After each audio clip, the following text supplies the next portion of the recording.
Punjabi radio USA ਪੇਸ਼ ਕਰਦਾ ਹੈ ਅੱਜ ਦਾ ਦਿਨ ਸਿੱਖ ਇਤਿਹਾਸ ਵਿੱਚ।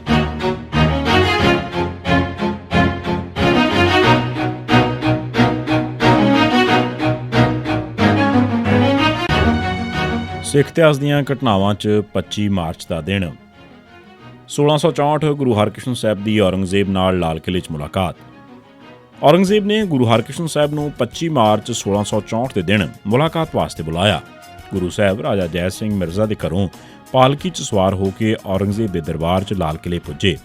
ਗੁਰੂ ਜੀ ਨਾਲ ਉਸ ਵੇਲੇ ਕੰਵਰ ਰਾਮ ਸਿੰਘ ਮਿਰਜ਼ਾ, ਦੀਵਾਨ ਦਰਗਾਹ ਮੱਲ, ਭਾਈ ਮਨੀ ਰਾਮ, ਮਗਰੋਂ ਮਨੀ ਸਿੰਘ ਤੇ ਕੁਝ ਹੋਰ ਸਿੱਖ ਵੀ ਗਏ।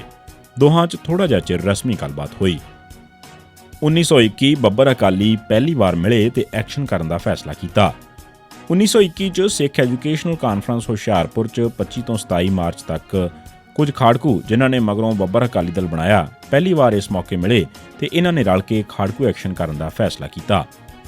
1940 ਬੱਬਰ ਅਕਾਲੀਆਂ ਨੇ ਮੁਖਬਰ ਕਰਮ ਸਿੰਘ ਮੰਨਣਹਾਣਾ ਨੂੰ ਕਤਲ ਕੀਤਾ। ਧੰਨਾ ਸਿੰਘ ਬਹਿਬਲਪੁਰ ਬੱਬਰ ਅਕਾਲੀ ਲਹਿਰ ਦਾ ਇੱਕ ਵੱਡਾ ਥੰਮ ਸੀ। ਉਸ ਦੀ ਸ਼ਹੀਦੀ ਵਾਲੇ ਦਿਨ ਮੁਖਬਰੀ ਕਰਮ ਸਿੰਘ ਮੰਨਣਹਾਣਾ ਨੇ ਕੀਤੀ ਸੀ। ਬੱਬਰ ਉਸ ਨੂੰ ਸਜ਼ਾ ਦੇਣੀ ਚਾਹੁੰਦੇ ਸਨ। ਉਹ 17 ਸਾਲ ਬਚਿਆ ਰਿਹਾ।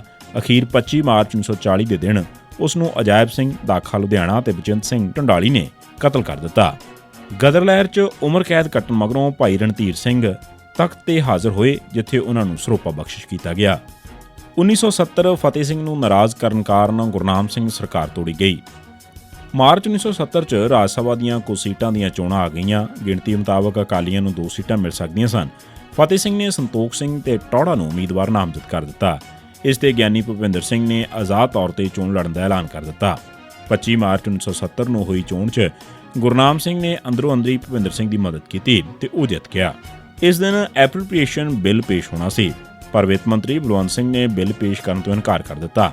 ਗੁਰਨਾਮ ਸਿੰਘ ਨੇ ਆਪ ਉੱਠ ਕੇ ਬਿੱਲ ਪੇਸ਼ ਕਰ ਦਿੱਤਾ, ਜੋ 22 ਦੇ ਮੁਕਾਬਲੇ 44 ਵੋਟਾਂ ਨਾਲ ਫੇਲ ਹੋ ਗਿਆ। ਅਗਲੇ ਦਿਨ ਸ਼ਾਮ ਨੂੰ 7:30 ਵਜੇ ਗੁਰਨਾਮ ਸਿੰਘ ਨੇ ਅਸਤੀਫਾ ਭੇਜ ਦਿੱਤਾ, ਜਿਸ ਨੂੰ ਮਨਜ਼ੂਰ ਕਰ ਲਿਆ ਗਿਆ। 1972 ਜਥੇਦਾਰ ਮੋਹਨ ਸਿੰਘ ਤੋੜਾ ਅਕਾਲੀ ਦਲ ਦਾ ਕਾਇਮ ਮੁਕਾਮ ਪ੍ਰਧਾਨ ਬਣਿਆ। 12 ਮਾਰਚ 1972 ਨੂੰ ਪੰਜਾਬ ਅਸੈਂਬਲੀ ਦੀਆਂ ਚੋਣਾਂ ਹੋਈਆਂ। ਇਨ੍ਹਾਂ ਚੋਣਾਂ 'ਚ ਕਾਂਗਰਸ ਦੇ 66 ਤੇ ਅਕਾਲੀ ਦਲ ਦੇ 24 ਉਮੀਦਵਾਰ ਕਾਮਯਾਬ ਹੋਏ। ਜ਼ਬਰਦਸਤ ਹਾਰ ਕਾਰਨ ਅਕਾਲੀ ਆਗੂਆਂ ਤੇ ਵਰਕਰਾਂ 'ਚ ਨਮੋਸ਼ੀ ਆਉਣੀ ਲਾਜ਼ਮੀ ਸੀ। ਅਕਾਲੀ ਦਲ ਵੱਲੋਂ ਪੰਜਾਬ ਦੀ ਖੁਸ਼ਹਾਲੀ 'ਚ ਜਮ੍ਹਾਂ ਪੱਖੀ ਰੋਲ ਅਦਾ ਕੀਤੇ ਜਾਣ ਦੇ ਬਾਵਜੂਦ ਅਕਾਲੀ ਦਲ ਦੀ ਹਾਰ ਦਾ ਕਾਰਨ ਇਹ ਸੀ ਕਿ ਵਰਕਰਾਂ ਦਾ ਪੁਰਾਣੀ ਲੀਡਰਸ਼ਿਪ ਤੋਂ ਯਕੀਨ ਉੱਠ ਚੁੱਕਾ ਸੀ। ਅਕਾਲੀ ਵਰਕਰ ਚਾਹੁੰਦੇ ਸਨ ਕਿ ਦਲ ਦੀ ਅਗਵਾਈ ਨੌਜਵਾਨ ਆਗੂਆਂ ਕੋਲ ਹੋਣੀ ਚਾਹੀਦੀ ਹੈ। ਕੁਝ ਕੁ ਅਕਾਲੀ ਆਗੂਆਂ ਨੇ ਚੋਣਾਂ 'ਚ ਹੋਈ ਹਾਰ ਨੂੰ ਫਤਿਹ ਸਿੰਘ ਦੀ ਲੀਡਰਸ਼ਿਪ ਦੀ ਹਾਰ ਆਖ ਕੇ ਉਸ ਤੋਂ ਅਸਤੀਫੇ ਦੀ ਮੰਗ ਕੀਤੀ। ਮਜਬੂਰ ਹੋ ਕੇ 19 ਮਾਰਚ ਨੂੰ ਫਤਿਹ ਸਿੰਘ ਨੇ ਸਿਆਸਤ ਛੱਡਣ ਦਾ ਐਲਾਨ ਕਰ ਦਿੱਤਾ ਤੇ 25 ਮਾਰਚ ਨੂੰ ਮੋਹਨ ਸਿੰਘ ਤੁੜ ਨੂੰ ਅਕਾਲੀ ਦਲ ਦਾ ਐਕਟਿੰਗ ਪ੍ਰਧਾਨ ਬਣਾ ਦਿੱਤਾ ਗਿਆ ਤੇ ਆਪ ਗੰਗਾਨਗਰ ਚਲਾ ਗਿਆ। 1981 ਸ਼੍ਰੋਮਣੀ ਕਮੇਟੀ ਨੇ ਸਿੱਖ ਇੱਕ ਕੌਮ ਹਨ ਦਾ ਮਤਾ ਪਾਸ ਕੀਤਾ। ਚੀਫ ਖਾਲਸਾ ਦੀਵਾਨ ਨੇ ਸਾਲਾਨਾ ਸਿੱਖ ਐਜੂਕੇਸ਼ਨਲ ਕਾਨਫਰੰਸ ਦੇ ਮੌਕੇ 15 ਮਾਰਚ 1981 ਦੇ ਸੈਸ਼ਨ 'ਚ ਸਿੱਖ ਇੱਕ ਵੱਖਰੀ ਕੌਮ ਹਨ ਅਤੇ ਸਿੱਖਾਂ ਨੂੰ UNO 'ਚ ਐਸੋਸੀਏਟ ਮੈਂਬਰਸ਼ਿਪ ਦਿੱਤੀ ਜਾਵੇ ਦਾ ਮਤਾ ਪਾਸ ਕੀਤਾ। ਕੁਝ ਦਿਨ ਮਗਰੋਂ ਚੀਫ ਖਾਲਸਾ ਦੀਵਾਨ ਨੇ ਇਹ ਮਤਾ ਵਾਪਸ ਲੈ ਲਿਆ ਸੀ। ਜਦ ਚੀਫ ਖਾਲਸਾ ਦੀਵਾਨ ਨੇ ਕਮਜ਼ੋਰੀ ਵਿਖਾਈ ਤਾਂ 25 ਮਾਰਚ 1981 ਨੂੰ ਸ਼੍ਰੋਮਣੀ ਗੁਰਦੁਆਰਾ ਪ੍ਰਬੰਧਕ ਕਮੇਟੀ ਨੇ ਸਿੱਖ ਇੱਕ ਕੌਮ ਹਨ ਦਾ ਮਤਾ ਪਾਸ ਕਰਕੇ ਚੀਫ ਖਾਲਸਾ ਦੀਵਾਨ ਦੀ ਡਰੂ ਪਾਲਿਸੀ ਤੇ ਬੁਜ਼ਦਿਲੀ ਦਾ ਧੋਣਾ ਧੋ ਦਿੱਤਾ। 1986 ਪੁਲਿਸ ਨੇ ਅਨੰਦਪੁਰ ਸਾਹਿਬ ਵਿਖੇ 12 ਸਿੱਖ ਮਾਰ ਦਿੱਤੇ।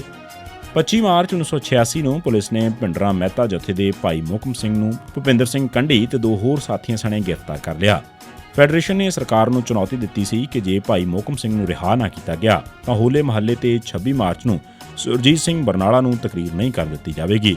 ਪਰ ਸਰਦਾਰ ਬਰਨਾਲਾ ਨੇ ਇਸ ਦੀ ਪਰਵਾਹ ਨਾ ਕਰਦਿਆਂ ਆਪਣੀ ਧੌਂਸ ਕਾਇਮ ਰੱਖੀ। ਜਦੋਂ ਬਰਨਾਲਾ ਸਟੇਜ ਵੱਲ ਵਧੇ ਤਾਂ ਸਿੱਖਾਂ ਨੇ ਨਾਅਰੇ ਲਾਉਣੇ ਸ਼ੁਰੂ ਕਰ ਦਿੱਤੇ।